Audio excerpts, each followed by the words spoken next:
Mas Esa, cocok paling memuncak tuh bulan apa, dan mungkin sedikit karena prinsip kah atau perbedaan di sini? Gini, sebenarnya kalau masalah percekcokan rumah tangga saya sebenarnya hampir sama kok ya gitu loh dengan masalah-masalah rumah tangga di luar sana yang lain gitu loh. Ya, cekcok dalam rumah tangga ibaratnya itu cuma bumbu-bumbu dalam masalah rumah tangga kita gitu loh. Terus kalau dibilang ini akumulasi atau apa, saya rasa mungkin semua yang berumah tangga kalau dibilang akumulasi berarti itu kan sama aja meng-flashback semua masalah yang dulu terus dijadikan satu, itu kan saya rasa itu tidak baik ya gitu. Jadi apa yang sudah pernah terjadi masalah itu kan diperbaiki, dan seperti yang saya bilang, saya janji saya akan perbaiki semuanya gitu. Mas Reza, berarti dari Agustus pertengahan itu tidak benar-benar diputus semua komunikasi dengan anak dan juga Diblok jadi blok atau bagaimana? Atau mungkin sudah ada usaha mengajak bertemu atau bagaimana? Saya sudah berusaha mencari ke sekolah, saya sudah berusaha juga datang ke rumah keluarga, tapi saya tidak menemukan jawaban. Dan saya tidak tahu di mana istri anak saya tidak tahu. Mas Reza menegaskan berarti yang keluar dari rumah pada Agustus itu Mbak Eca. Iya, jadi di saat saya bilang apa namanya kita space dulu ya gitu, saya yang keluar dulu ya gitu, dan dia tahu kok saya tinggal di depan sana gitu ya, di apartemen depan gitu. Ya nggak bisa saya sebutkan ya gitu namanya. Oke, yuk beberapa hari ke depan kita ketemu ya, kita ngobrol lagi. Itu terakhir kali saya bilang sama Eca, dan kondisinya waktu itu Eca bersama Khan dan Akse di kasur ya. Terus saya dalam kondisi berlutut, karena Eca kan posisinya di pinggir kasur ya gitu. Saya cuma bisa pegang tangan dia, saya ingat sekali saya pegang tangan dia, saya minta maaf. Saya tahu dosa saya banyak, dosa saya besar gitu. Tolong maafkan saya. Beberapa hari ke depan kita ketemu yuk, kita obrolin lagi. Tapi ternyata setelah beberapa hari kemudian, mungkin ya saya sekali lagi saya sangat menghormati keputusan dia ya gitu. Saya sangat menghargai keputusan dia, mungkin dia pergi dengan bawa anak-anak. Tapi sekali lagi saya mohon, ini saya lihat kamera nggak apa-apa ya. Oke, ini pesan untuk istri saya, Mam, sayang, tolong jangan putus komunikasi. Aku mohon, nih, terutama anak-anak. Aku rindu anak-anak, aku rindu kamu juga. Tolonglah, buka komunikasinya. Jangan tutup seperti ini, aku mohon. Dengan begini tuh sama aja kita saling menghancurkan diri kita masing-masing, dan itu nggak baik sayang. Sumpah itu nggak baik. Jadi aku mohon. Kak Eja, mungkin kemarin juga pengacara Kak Eja bilang kalau Kak Eja sekarang menjalani terapi ke psikolog itu karena adanya kasus di perempuan dalam rumah tangganya ini, itu seperti apa sih Kak? Mungkin emang udah lama ke psikolog atau baru belakangan ini? Setahu saya selama ini sih baru ini ya. Dan saya baru dengar juga dari pengacaranya tersebut. Saya nggak tahu sama sekali. Kalau boleh jujur, apa Mas? Ya. Kalau boleh jujur, justru selama ini saya yang ke psikolog dan istri saya sering menemani. Karena tahun ini saya baru kehilangan ibu saya. Jadi tolong saya mohon jangan sampai saya kehilangan yang lain lagi. Saya nggak mau. Mungkin kalau boleh saya tambahkan terkait psikolog atau bantuan profesional itu lebih baik ya, karena memang daripada ke ahli yang lain lebih baik ya ke profesionalnya psikolog itu untuk membantu terhadap proses ini. Tapi Kak Eja tidak ada ucapan talak terhadap Kak Eja sama sekali. Oke, itu ya saya ucapkan memang adanya ya gitu. Dalam kondisi emosi ya, dalam kondisi emosi terakhir kali. Itu juga sebelum yang tadi saya bilang, saya talak satu ya gitu, saya talak satu. Terus itu gunanya hanya untuk ya untuk apa ya, memberikan apa ya Mas, teguran ya gitu sebenarnya gitu loh. Secara Islam seperti itu. Dari saya pribadi teguran gitu supaya kita sama-sama bisa introspeksi diri. Mas Ija, itu mungkin pengucapan talak tersebut pada saat puncaknya berantem waktu pas sebelum Kak Echa keluar atau sebelumnya? Itu waktu pada saat lagi emosi ya sebelumnya. Mungkin itu jauh dari pada saat sekarang. Oke. Mas Reza, keretakan rumah tangga kamu ini kan menimbulkan banyak spekulasi. Salah satunya itu terkait dengan relasi antara kedua keluarga besar ini, Mas. Dan memang sudah dibahas juga belakangan ini. Mungkin tanggapan kamu atau klarifikasi kamu mungkin seperti apa? Maksudnya dari pihak keluarga? Iya. Dari saya pribadi sih saya rasa tidak ada ya, gitu. Nggak ada sama sekali dari pihak keluarga saya atau pihak keluarga istri saya juga saya rasa tidak ada sama sekali. Jadi sekali lagi ini pure murni ini memang karena komunikasi kita yang salah. Mas Ija kan mungkin maaf sebelumnya hubungan Mas Ija itu diberangkati oleh tidak direstukan oleh almarhum ibu. Mungkin Mas Ija sendiri sampai sekarang mau mempertahankan tuh ingin membuktikan bahwa cinta sejati itu mungkin ada atau seperti apa Mas Ija? Sekali lagi saya mohon ke teman-teman semua dan semua orang di luar sana, tolong saya mohon sekali lagi jangan bawa-bawa almarhumah ibu saya ya gitu loh. Ibu saya sudah insya Allah udah ada di surga, jadi saya mohon, dan itu semua tidak ada hubungannya. Jadi sekali lagi itu sebuah perjuangan saya, perjuangan Echa, istri saya, perjuangan kita berdua sampai akhirnya kita punya 3 buah hati kita ya gitu. Nicole, Khan, Akse, dan sampai terakhir kali juga sebelum mama meninggal juga saya, istri saya, Echa, kita mengurus mama sampai akhirnya sampai saya harus mengubur ibu saya gitu. Jadi tidak ada sangkut pautnya sama sekali. Kak Echa mungkin Kak Echa apa Mas Eza? nice Echa. Mungkin posisi terakhir Kak Echa di mana dan udah nge-track belum?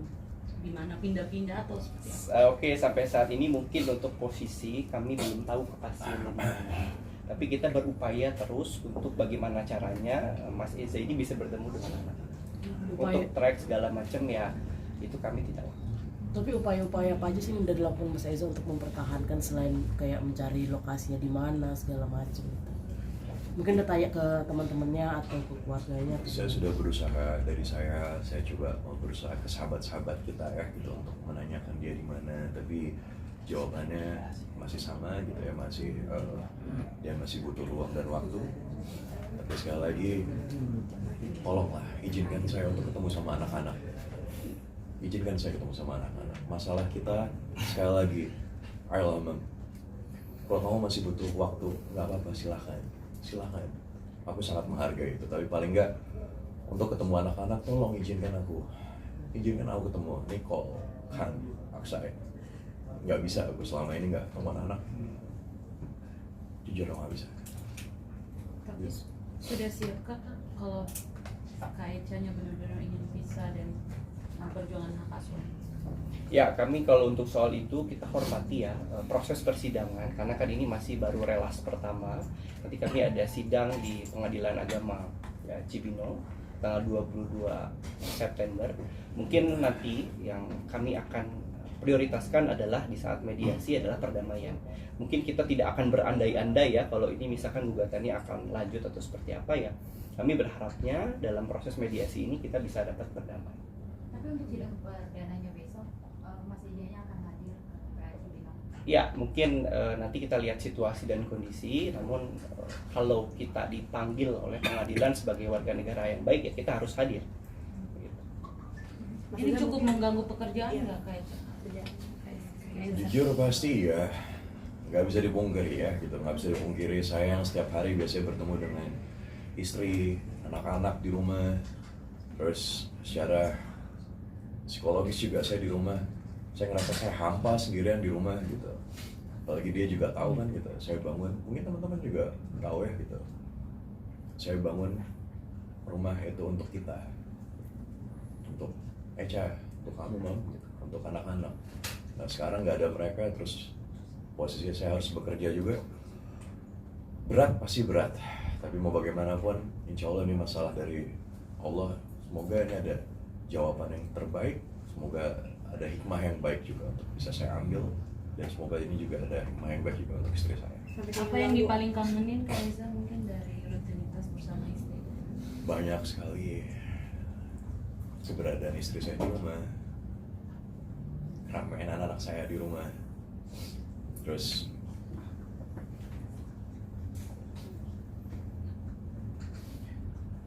saya rindu mereka semua. Saya rindu anak-anak saya. Nicole kan anak saya, nak. Dimanapun kalian di sana, dimanapun kalian, ya. Tolong doain Daddy ya, tolong doain Daddy. Semoga Daddy bisa perjuangkan ini semua, perjuangan Mami supaya bisa kembali ke Daddy, supaya kita bisa ngumpul lagi bersama. Tolong doain ya, nak. Kak Eza melihat adanya dugaan kekerasan verbal maupun verbal hingga akhirnya Kak Eca ke psikolog itu dibantah ya Kak? Baik, dan untuk masalah itu sebenarnya kami tadi sudah tegaskan bahwa pemicu dari permasalahan ini bukan karena KDRT dan juga orang ketiga. Jadi kami bantah itu. Oke. Kak Eza mungkin ini kan udah, jikalau nantinya mungkin damainya terwujud gitu, akankah kalian maksudnya mau berencana untuk quality time gitu dan menghabiskan waktu bareng anak istri nantinya? Ya, tadi juga kita udah ngobrol kalau memang ini terjadi sepakat ya mungkin kita akan berlibur ya Mas Reza ya. Jadi sebenarnya gini, jujur Mas Raka juga semuanya udah ada banyak plan yang sudah saya rencanakan bersama Eca, karena dengan adanya kurangnya komunikasi kita dengan baik gitu, saya pengen sekali ngajak Eca kita berlibur gitu, sampai mungkin berita yang di luar juga ada, saya pengen nambah anak lagi gitu ya gitu, saya pengen ke New Zealand sama dia berdua gitu, jadi Eca pun tahu gitu. Tolonglah, jadi sekali lagi saya mohon, ayo kita selesaikan dengan baik, tidak seperti ini. Kak Eza mungkin tanggapannya tentang Kak Eca yang udah meminta hak asuh anak dan nafkah seperti apa? Ya, jadi kalau soal hak asuh anak memang kalau dalam kompilasi hukum Islam, karena ketiga anak Mas Eza dan Mbak Eca ini kan masih mumayyiz ya, mumayyiz itu masih di bawah umur. Jadi hak asuh terhadap ibu, namun ada yang melekat juga namanya hak lawatan. Hak lawatan ini adalah hak untuk bertemu, hak untuk memberikan nafkah dari seorang ayah terhadap anaknya. Jadi tidak boleh dihalang-halangi ataupun dibatasi antara pertemuan anak orang tua dengan ayahnya. Mungkin begitu ya. Maksudnya mungkin sampai adanya perceraian ini kayak sampai nggak nafsu makan, kayak berat badan menurun, apa seperti apa gitu. Kemarin ya, saya akuin saya sempat down ya, saya sempat terpuruk sekali, Tapi dengan adanya lingkungan yang positif gitu ya, gitu, itu yang membangun saya sampai ya saya merasa saya tetap harus bekerja, saya harus mengingat juga bahwa saya punya istri, saya punya anak-anak gitu. Saya harus bangun, saya harus bangkit gitu. Saya nggak bisa dalam keterpurukan terus-menerus. Walaupun saya menjalaninya pasti akan sangat berat untuk saya, tapi saya harus lawan itu semua. Saya harus bangkit, saya harus tetap beraktivitas, saya tetap harus bekerja untuk mereka.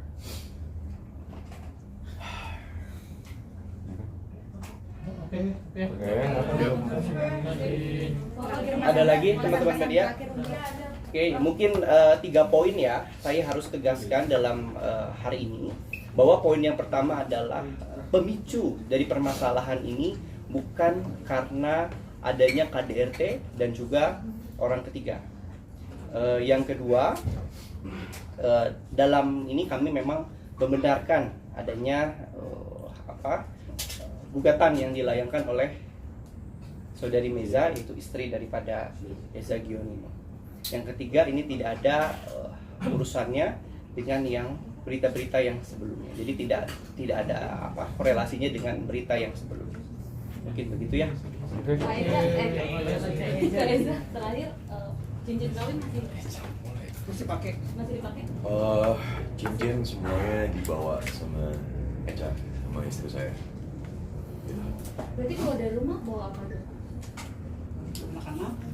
Bawa anak-anak, bawa baju, semuanya, dan itu yang bikin saya jujur, saya shock ya, saya kaget, saya nggak expect kalau akan seperti ini, langkah seperti ini yang diambil. Tapi sekali lagi saya hormatin apapun itu, langkah apapun yang diambil sama dia. Tapi semoga nih bisa jadi pembelajaran buat kita.